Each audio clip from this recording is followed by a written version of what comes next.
दक्षिण सोलापूर तालुक्यातील भीमा व सीना नदीला पूर आल्याने व अतिवृष्टीची पाहणी शिवसेना जिल्हा प्रमुख तथा माजी जिल्हा परिषद सदस्य अमर पाटील यांच्याकडून करण्यात आले। पुराचे पाणी शेतात शिरल्याने शेतकरी हवालदिल झाले आहेत। प्रशासनास तात्काळ सरसकट पंचनामे करण्याचे निर्देश देऊन दक्षिण सोलापूर तालुक्यातील होडगी, आहेरवाडी, हत्तूर, वडकबाळ, टाकळी, कुरगोट, औज, बारूर आदी गावांमध्ये अतिवृष्टी व पुरामुळे झालेल्या नुकसानीची आज पाहणी महसूल व कृषी प्रशासन अधिकाऱ्यांना सोबत घेऊन पाहणी करण्यात आली। बऱ्याच भागात शेतात पुराचे पाणी व त्याचबरोबर जमीन वाहून जाऊन शेतीचे नुकसान झाले। अनेक गावांमध्ये घरांची पडझड, पशुधनाची हानी, संसारोपयोगी साहित्य आदींचे वस्तूंचे नुकसान झाल्याने शेतकऱ्यांचे मोठे नुकसान झाले। राज्याचे उपमुख्यमंत्री तथा शिवसेना पक्षाचे मुख्य नेते एकनाथजी शिंदे यांना भेटून दक्षिण सोलापूर, अक्कलकोट व सोलापूर शहर सह सोलापूर जिल्ह्यातील गावांना अतिवृष्टी व पुरामुळे झालेल्या नुकसानीचे तत्काळ सरसकट पंचनामे करून सरकारकडून मदत तातडीने मिळावा यासाठी पत्रही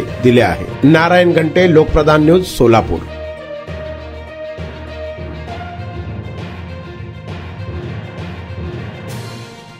इकडं चंद्राला इकडं आणि ओढ्याच्या बाजूला काय झालंय, ऊस जे लावले तर ते पण वाहून गेले।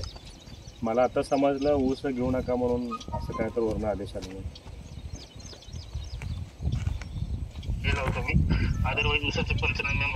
हा ते बाकीचे नाही, जिथं खरं वाहून गेलेत त्या ऊसाचं थोडं फोटो काढून ठेवायला हवा, माझ्या लोकांना दाखवायला हवा। मी घेतो, प्रत्येक गावामध्ये घ्यायला लागलोय मी। ऊस वाहून गेलेला फोटो काढून ठेवा, व्हिडिओ काढून ठेवा।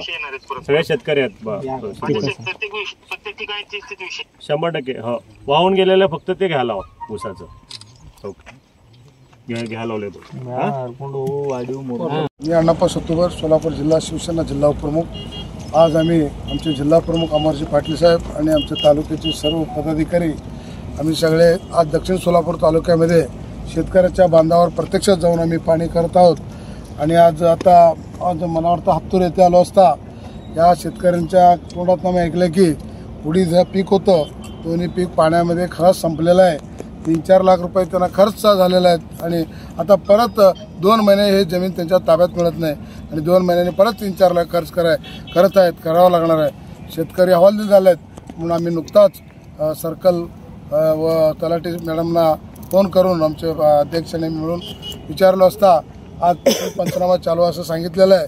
पण आम्ही असं कळू शकतो की कुठल्याही शेतकऱ्याचा पंचनाम्यापासून वगळू नये, कुठलाही पीक वगळू नये अशी आम्ही त्यांना आता सक्त ताकीद आम्ही त्या सर्व अधिकाऱ्यांना दिलेलो आहोत। आणि कुठल्याही शेतकऱ्यांना मी सांगू इच्छितो की तुम्हाला जर नुकसान नाही मिळालं, तुमच्या शेतामध्ये कोणी नाही आलं तर आम्हाला आमच्या शिवसेनेला, आमच्या पदाधिकाऱ्यांना, आमच्या प्रमुखांना फोन करून विचारावं यावं अशी मी विनंती करतो। धन्यवाद। आज आम्ही सर्व आमचे शिवसेनाचे पदाधिकारी, आमचे अण्णाप्पा सत्तूर सर उपजिल्हा प्रमुख, आमचे शिवसेनाचे व सर्व आमचे शिवसेनाचे शाखा प्रमुख व सर्व शेतकरी मिळून, शिवसैनिक मिळून आम्ही सर्व नदीकाठच्या गावाला भेट दिलेला आहे।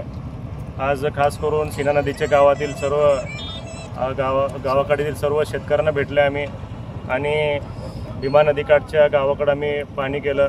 सीना नदीकाठच्या ठिकाणी पाणी केलं असता आतूनच नुकसान शेतकऱ्यांचं झालेलं आहे आणि आम्ही हे सर्व अहवाल आम्ही आदरणीय आमचे शिवसेनेचे मुख्य नेते आदरणीय एकनाथजी शिंदे साहेबांना आम्ही पाठवलेला आहे अहवाल आणि साहेबांनी देखील आम्हाला हमी दिला आहे की तात्काळ शासन, महायुती सरकार तात्काळ शेतकऱ्यांना मदत करणार आहे। येणाऱ्या 15 दिवसात शेतकऱ्यांच्या खात्यावर पैसे जमा होणार आहे, आर्थिक मदत मिळणार आहे महायुती सरकारकडून आणि आमचे एकनाथजी शिंदे साहेब देखील आम्हाला हमी दिलेले आहेत।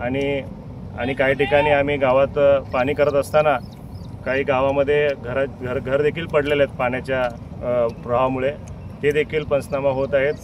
तलाठींना, सर्कलना, कृषी सहायकांना, कृषी अधिकाऱ्यांना सर्वांना आम्ही विनंती केलेलं आहे की सरसकट नुकसान भेटावं शेतकऱ्यांना आणि द्राक्षे असू दे, ऊस असू दे, हे देखील पिकं नुकसान झालेले आहेत आणि सर्व आपलं तूर असू दे, सोयाबीन असू दे आणि उडीद असू दे, असं सर्व पिकं हातोनात नुकसान झालेलं आहे। आर्थिक मदत शेतकऱ्यांना मिळावं म्हणून आम्ही एकनाथजी शिंदे साहेबांना मागणी केलेली आहे। 100% येणाऱ्या काळामध्ये 15 दिवसामध्ये शेतकऱ्यांच्या खात्यामध्ये आर्थिक मदत मिळणार आहे असा विश्वास आम्ही सर्व शिवसेना पक्षाच्या वतीनं मी आज इथे देतो आणि सर्व शेतकऱ्यांना देखील मी आवाहन करतो, विनंती करतो, आपल्या ज्या शेतकऱ्यांच्या जे वंचित राहतील पंचनाम्यासाठी ते त्वरित आम्हाला संपर्क करावा आणि आम्ही नक्कीच प्रशासनाकडून मदत घेऊन तुमचं पंचनामा सरसकट करून असं आपल्याला मदत मिळू असं विश्वास मी सर्व शेतकऱ्यांना आज इथं आम्ही देतो.